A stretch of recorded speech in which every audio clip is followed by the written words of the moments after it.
Welcome to exam सहपाठी। आज के इस क्लास में हम लोग एनसीईआरटी सार संग्रह पुस्तक का अपना सब्जेक्ट कर रहे हैं इंडियन पॉलिटी का। और इसमें आज का हमारा टॉपिक है उद्देशिका यानी कि प्रीएम्बल, जिसको हम लोग प्रस्तावना भी कहते हैं। ठीक है, तो प्रस्तावना इसे कहा जाता है। तो इसमें जो है आपका प्रस्तावना है क्या, इसमें कौन कौन से शब्द शामिल हैं ये भी आपसे पूछ लिए जाते हैं। तो सबसे पहले आपको प्रस्तावना क्या है जो आपके संविधान में शामिल है वो आपको पता होना चाहिए। तो ये लिखा हुआ है कि हम भारत के लोग भारत को एक संपूर्ण प्रभुत्व संपन्न समाजवादी पंथनिरपेक्ष लोकतंत्रात्मक गणराज्य बनाने के लिए उसके समस्त नागरिकों को, अब देखिए यहाँ पे कौन कौन से न्याय हैं तो 3 प्रकार के न्याय की बात की गई है। सामाजिक, आर्थिक और राजनैतिक न्याय। इसके अलावा 5 प्रकार के स्वतंत्रता की बात की गई है। कौन कौन सी? तो 3 प्रकार के न्याय हैं, 5 प्रकार की स्वतंत्रता है आपकी। विचार, अभिव्यक्ति, विश्वास, धर्म और उपासना की स्वतंत्रता। इसके अलावा प्रतिष्ठा और अवसर की समता की भी बात की गई है। ठीक है, तो प्रतिष्ठा और अवसर की समता ये आपसे पूछा जाता है। ओके, ये प्राप्त करने के लिए तथा उन सब में व्यक्ति की गरिमा और राष्ट्र की एकता और अखंडता, तो राष्ट्र की एकता और अखंडता, इसके अलावा इसको सुनिश्चित करने वाली बंधुता बढ़ाने के लिए दृढ़ संकल्प होकर अपनी इस संविधान सभा में आज तारीख आपसे पूछा जाता है कि कौन सी तारीख संविधान की प्रस्तावना में जो है आपका शामिल है। तो ये आपकी जिस तारीख को जो है इसे स्वीकृत किया गया था 26 नवंबर 1949 ईस्वी। ठीक है, इसके अलावा ये भी लिखा है मिति मार्गशीर्ष शुक्ल सप्तमी संवत 2006 विक्रमी। ठीक है, तो दो विक्रम संवत के हिसाब से वर्ष कौन सा था, तो 2006 वर्ष था उस समय को एतत् द्वारा इस संविधान को अंगीकृत, अधिनियमित और आत्मार्पित करते हैं। ठीक है, तो ये आपका पूरा का पूरा क्या है, ये आपका पूरा का पूरा प्रस्तावना है जो आपके संविधान में दिया गया है, एज इट इज़ यहाँ पे लिखा गया है। और इसी से भी आपके क्वेश्चंस बन जाते हैं। ठीक है ना, तो आइए इससे संबंधित और भी कुछ क्वेश्चंस देखते हैं। संविधान सभा में उद्देश्य प्रस्ताव कब प्रस्तुत किया गया, तो ये आपको बताया गया है कि उद्देश्य प्रस्ताव जवाहरलाल नेहरू ने 13 दिसंबर 1946 को प्रस्तुत किया था। ठीक है ना, और जो आपका 22 जनवरी 1947 को जो है इसे जो है क्या किया गया, पारित किया गया इस प्रस्ताव को। ठीक, ये भी आपको याद रखना है। और यही बाद में चल के आपका क्या बना था, तो यही बाद में चल के आपका प्रस्तावना बना था। ओके, भारतीय संविधान का कौन सा भाग भारत को एक धर्मनिरपेक्ष राज्य के रूप में वर्णित करता है? तो धर्मनिरपेक्ष वर्ड का जो यूज किया गया है ये कहाँ पे किया गया है, ये संविधान की प्रस्तावना में किया गया है।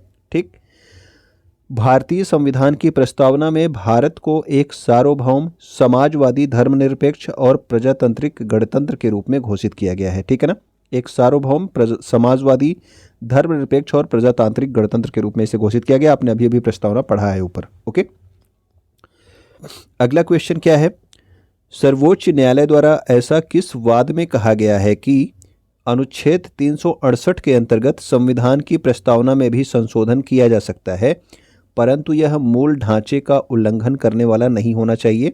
तो ये जो आपका केशवानंद भारती वाद था, केशवानंद भारती बनाम केरल राज्य 1973 का ये केस था। और इसमें जो है सुप्रीम कोर्ट ने कहा था कि संविधान की प्रस्तावना में भी क्या किया जा सकता है, संशोधन किया जा सकता है, लेकिन इसका मूल ढांचा जो है उसमें परिवर्तन नहीं होना चाहिए। तो ये केशवानंद भारती वाद जो है ये काफ़ी इंपॉर्टेंट वाद है। ठीक है ना, कई बार आपसे एग्जाम में पूछा भी गया है, 1973 में ये वाद हुआ था। ओके, भारतीय संविधान का कौन सा भाग संविधान की आत्मा कहलाता है? तो भारतीय संविधान में अगर आपसे पूछा जाए कि संविधान की आत्मा जो है कौन सा भाग है, तो हमेशा आपका आंसर होना चाहिए प्रस्तावना या फिर उद्देशिका। ठीक है ना, लेकिन अगर आपसे पूछा जाएगा कि डॉक्टर भीमराव अंबेडकर के अनुसार संविधान की आत्मा किसे कहा जाता है, तब आप अनुच्छेद 32 को बताएंगे। ठीक, यानी कि संवैधानिक उपचारों का अधिकार वो किसने कहा है, वो कहा है आपके डॉक्टर भीमराव अंबेडकर ने। लेकिन अगर आपसे नॉर्मली पूछा जाएगा कि भारतीय संविधान का कौन सा भाग संविधान की आत्मा है, तो वो आपका प्रस्तावना यानी कि उद्देशिका ही है।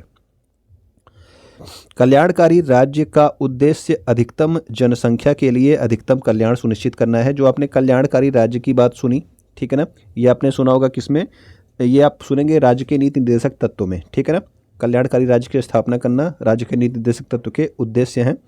ठीक, इसका उद्देश्य क्या होता है, कल्याणकारी राज्य का अर्थ है कि अधिकतम जनसंख्या के लिए अधिकतम कल्याण सुनिश्चित करना। ओके, भारत एक गणतंत्र है, इसका क्या अर्थ है, तो गणतंत्र का अर्थ होता है कि भारत में कोई वंशानुगत शासन नहीं है, ठीक है ना। यानी कि ऐसा नहीं है कि कोई आपका पहले से आपका राजा है, उसका बेटा जो है फिर बन रहा है फिर बन रहा है, इस तरह से नहीं है, ठीक। यहाँ पे जो है चुनाव होता है, तो यहाँ पे वंशानुगत शासन नहीं है। तो एक आपका वाद यहाँ नीचे भी दिया गया है, इसको भी आप लोग देख लेंगे। गोलकनाथ बनाम पंजाब राज्य के मामले में न्यायमूर्ति एम हिदायतुल्ला ने उद्देशिका को संविधान की मूल आत्मा कहा है, ठीक है। तो अभी आपने देखा संविधान की आत्मा किसे कहा जाता है, उद्देशिका को। और ये किस वाद में आया था ये भी आप याद रख लेंगे। गोलकनाथ बनाम पंजाब राज्य का जो मामला हुआ था उसमें उस समय न्यायमूर्ति कौन थे सुप्रीम कोर्ट के, तो वो थे एम हिदायतुल्ला, और इन्होंने ही उद्देशिका को संविधान की मूल आत्मा कहा था, ठीक है ना। अब आगे के क्वेश्चंस को देखते हैं हम लोग। भारत के संदर्भ में धर्मनिरपेक्ष शब्द का सही भाव क्या है। तो धर्मनिरपेक्ष शब्द का जो आपका यूज किया गया है किसमें, आपके प्रस्तावना में, उसका अर्थ है कि भारत में राज्य का कोई धर्म नहीं है, ठीक है ना। यानी कि जो सरकार होगी वो किसी धर्म विशेष को बढ़ावा नहीं देगी। उद्देशिका में सम्मिलित सामाजिक, आर्थिक और राजनीतिक न्याय के तत्व किससे संबंधित हैं। तो ये जो आपके 3 प्रकार के न्याय दिए गए हैं, सामाजिक न्याय, आर्थिक न्याय और राजनीतिक न्याय, ये कहाँ से लिए गए हैं, तो ये लिए गए हैं 1917 की रूसी क्रांति से, ठीक है। तो ये रूस से लिए गए हैं, ठीक। 1917 की रूसी क्रांति से लिए गए सामाजिक, आर्थिक और राजनीतिक न्याय, और ये भी हमारे जो है उद्देशिका यानी कि प्रस्तावना में शामिल है। उच्चतम न्यायालय ने किस वाद में यह धारणा प्रस्तुत की कि उद्देशिका संविधान का अभिन्न अंग है।